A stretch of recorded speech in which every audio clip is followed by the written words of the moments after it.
is Anav, and today, keeping in mind that we just celebrated Earth Day, we will discuss sustainable development goals in regard to fishing and forest and how they will help improve life all over the world. Rules to follow. Please put your mic on mute and camera should be off throughout the session. Please answer and use the chat box for any queries. Converse in English only, and please avoid any unnecessary chats. The only main objective for us today is that students will be able to analyze the importance and the effect of sustainable development goals with reference to forest and fishing. Next. So a homework task was shared with a sustainable development video, and regarding that, the first question is, what is sustainable development? I would like any of you to answer.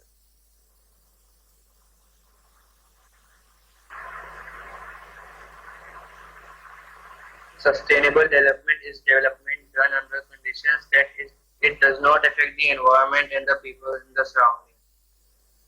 That is a very good answer. I would also like to add that sustainable development is when you use the present resources that you have without sabotaging the resources for the future, and so future generations can use them easily. The next question is, who can tell me the differences between Millennial Development Goals and Sustainable Development Goals? So I would like to add to this question that the main differences are that the MDGs were mainly focused on poor countries and there were very less goals. There were only 8 goals, while the Sustainable Development Goals are 17 goals, which are concerned with broader topics like education and quality of life. So the next question is, why do you think shifting from Millennium Development Goals to Sustainable Development Goals was very important for us? Sure. It was very important to shift from MDGs to SDGs because the goals should not have only been for the poor countries but for the other richer countries as well, and more topics and more aspects had to be taken in account for more further sustainable development. That is the exact answer I was looking for. Very good. The next question is, when were SDGs introduced? This is a very simple question. I think this question has proved to be very tough, so I'll tell you. Suhair has said in chat, he's correct. These SDGs were introduced in 2015 after the Millennium Development Goals ended. And another very easy question, what are 3 pillars of sustainable development? The 3 pillars of sustainable development are economic, environmental, and social. Yes, very good. Next slide. So these are the sustainable development goals, and as you can see, these are in a very large variety. So the first one represents a family. It basically means having and eliminating poverty in all countries, even the poor, and even if Western countries even have a little bit of poverty. The second one is ending hunger. It basically means zero hunger. It is to achieve food security and improve nutrition among families everywhere. The third one is good health and well-being. It is to ensure healthy lives and promote well-being for all ages. The fourth one, the book, is quality education. It will ensure inclusive and equitable quality education and will promote learning opportunities even in third world countries. The fifth one is gender equality. It will achieve gender equality and empower all women and children. The sixth one is clean water and sanitation. It will ensure availability and sustainable management of water and sanitation. The seventh one is affordable and clean energy. It will ensure access to affordable, reliable, and modern energy for all. As you can see in the eighth one, it shows a chart and it represents decent work and economic growth. It will promote sustained, inclusive, and sustainable economic growth and will provide employment for everybody. The ninth one represents industry, innovation and infrastructure. It will build resilient infrastructure and promote inclusive and sustainable industrialization. The 10th one is reduce inequalities. It will reduce inequalities within every society and will help everybody get their place in society. The 11th one is to ensure that sustainable cities and communities are built and that human settlements are resilient and sustainable. The 12th one is responsible consumption and production of goods. The 13th one, which is a very important one, is the climate action, as you can see by the earth in the eye. It will take urgent action to combat climate change and its impacts like global warming. The 14th one, it shows a fish, and as you can probably imagine, it's life below water. It will conserve and sustainably use the ocean, seas and marine resources for development. As you can see by the tree and the birds, the 15th one is life on land. It will protect, restore and promote sustainable use of terrestrial ecosystems. The 16th one is peace and justice among institutions and all countries. It will promote peaceful and inclusive societies and will ensure a very just society. The 17th one is partnership for the goals. This will not only include partnership among countries, but also among the normal common man and the government to ensure that we have a sustainable country and that we can achieve all of these sustainable development goals. Now moving on, I will hand over the mic to Sajjad and he will discuss the next slide. This is a small activity where we have to match all of these goals with their aims. So first we have goal number 6, that is clean water and sanitation. I would like one of you, let me take one of your names. I would like... Yeah, sure, Sajjad. The goal 6 will match with the fourth option. Yes, that is correct. Now I would like to call... Okay, let's read the goal. Goal number 6, that was clean water and sanitation. Its aim is to ensure everyone has safe water and healthy hygiene. Anab, can you answer? Yeah, sure, Sajjad. This is very easy. We'll match it with the second option. So life below water will be to ensure action to protect oceans and seas. Yes, that is correct. Goal number 15, life on land. I would like Abdullah Yusuf to read the aim out. Sure, Sajjad. Goal number 15 states life on land, and that best matches with the first option, which is to ensure action to protect the environment and endangered animals. That is correct. We're left with one goal on this page, goal number 13, climate action. Would any one of you like to answer? Yes, it would. Goal number 13 would match to ensure action to slow down the impact of global warming. Goal number 13, to ensure action to slow down the impact of global warming is correct. We'll move to the next slide. This shows a global goal spidergram, how 3 of these goals are interconnected: climate action, life below water, and industry innovation and infrastructure. So I would like one of you to answer what is the relationship between life below water and climate action. How life below water is affected by climate action. Can one of you answer? Yeah, I'd like to answer.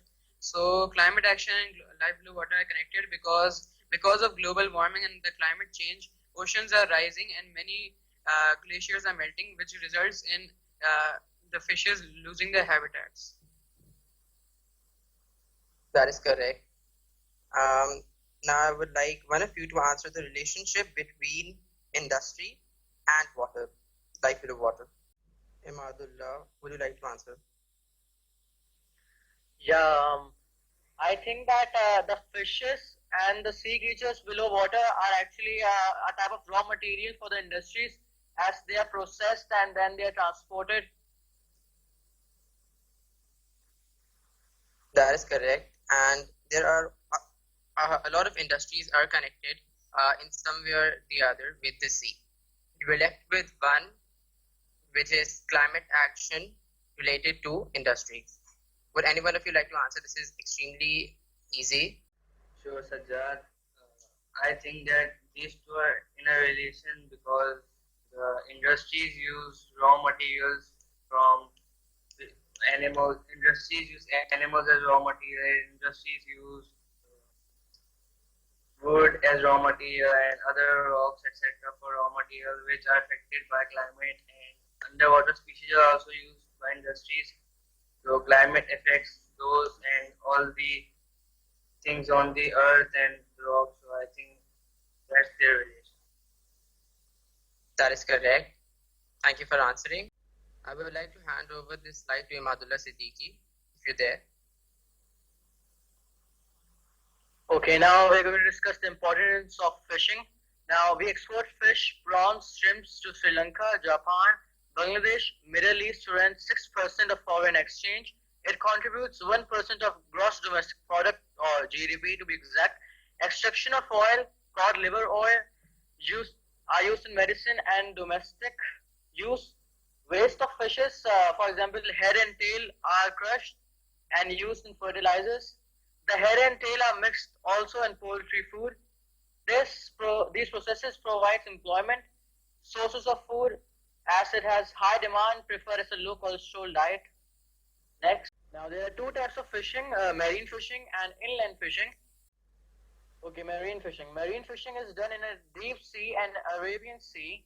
Fishes can be found are shark, rays, catfishes and drums. Now, Pakistan has a coastal line divided into Sindh coast and Makran coast. The Sindh coast comprises of 30% of the coastal line and Makran coast is 70%. In Karachi, Sindh, it's located the main center. On the Makran coast, there are small fishing ports such as Jiwani, Gwadar, Pasni, Omara and Somiani. Gwadar is being developed as a fishing center by providing modern refrigeration and processing facilities. Okay, as you can see here, we can see ports of Balochistan and Sindh. Now, in ports of Balochistan include Jiwani, Gwadar, Pasni, Omara, Somiani, and Somiani moving from west to east. And in Sindh, you can see only Karachi as the port. So that means that actually verifies the point that Balochistan comprises the Makran coast, comprises 70% of the coast, and Sindh comprises of 30%. Next. Okay, now there are two types of marine fishing.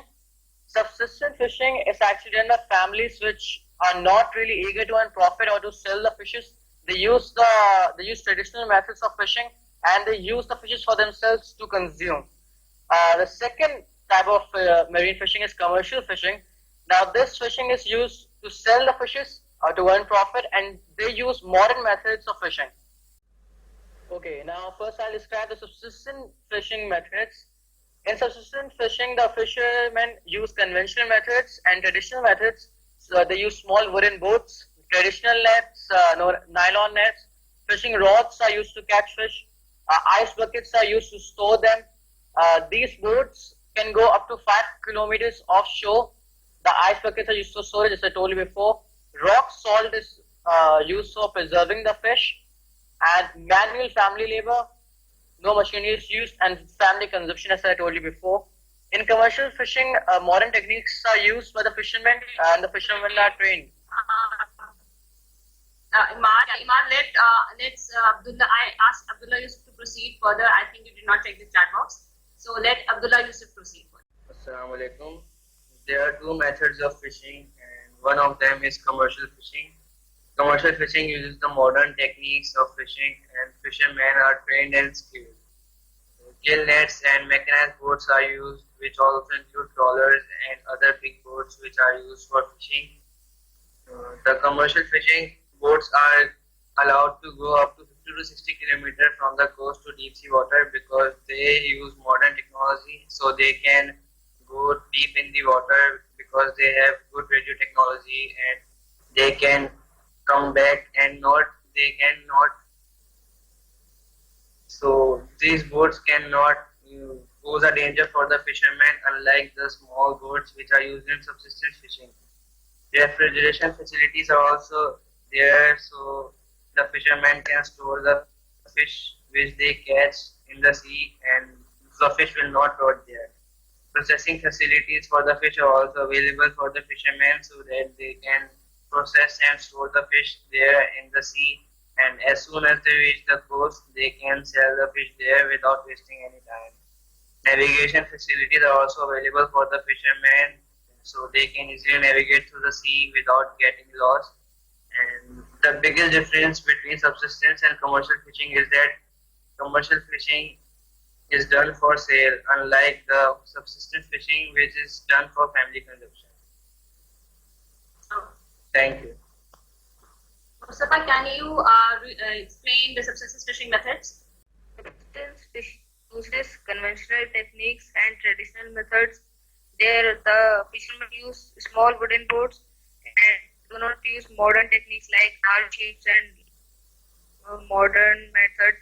They use traditional nets, nylon nets, fishing rods are used. They use ice buckets for preserving. They can go up to 5 kilometers of shore. If they go more than 5 kilometers, that will be very dangerous for them. And ice buckets are used for storage. Rock salt is used for preserving the fish. Manual family labor, and the fish caught is usually used for family consumption. Okay, you explain the next slide as well. There are two pictures. One shows the trawler. Trawler is a giant ship which contains a giant net, and it can catch a large amount of fish at one time. Those inlets are contained frame which can even catch small fish pigs. Inlets harm the ecosystem, but they are also used as for catching large amount of.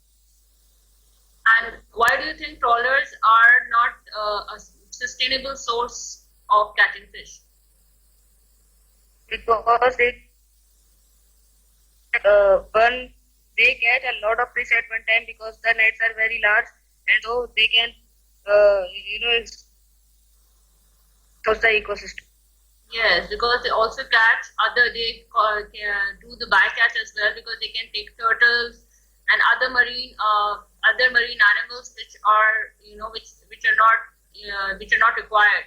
So it can affect the marine life. And since they have small nets, so what happens when they have small nets? It also catches baby fishes, right? Yes.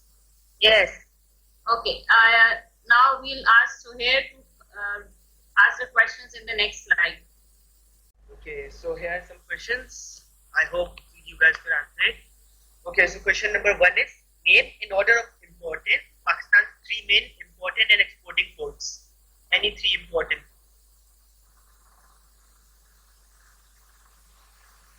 Anyone? Yes, boys. Yes, Karachi, Gwadar, and Ormara. You are right, but instead of Ormara, it is Port Bin Qasim. Oh. Okay. So, the second question I have is name any 2 fishing ports on the coastline of Balochistan. They are One Gwadar is and Gwadar and the other one is Pasir. Anyone? So the question number 3 I have is name any 2 types of marine fish caught by fishermen. Shark, and Rays and shark. For question 3, it will be sharks and herrings, or we can also say sardines.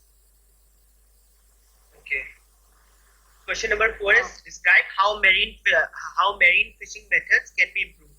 Atik, can you answer? Anab, can you?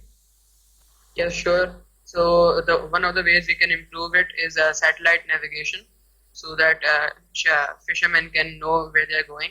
So we can also put cold storage on board so that we can store the fish on board and we do not need to come to shore.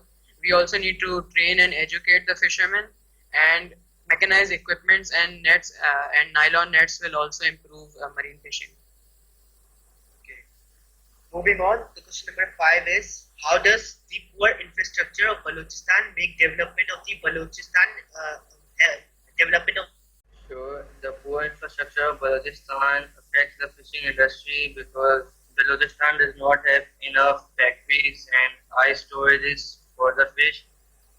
Despite having 70% of the coast and 5 ports there, Balochistan cannot process and store enough fish because of the poor infrastructure there, and there is a lack of machinery, lack of skilled fishermen, and so all of these cause a problem for the fishing industry and make it difficult.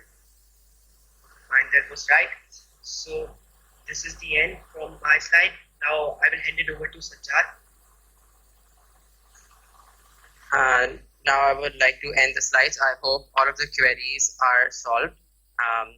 Thank you, everyone.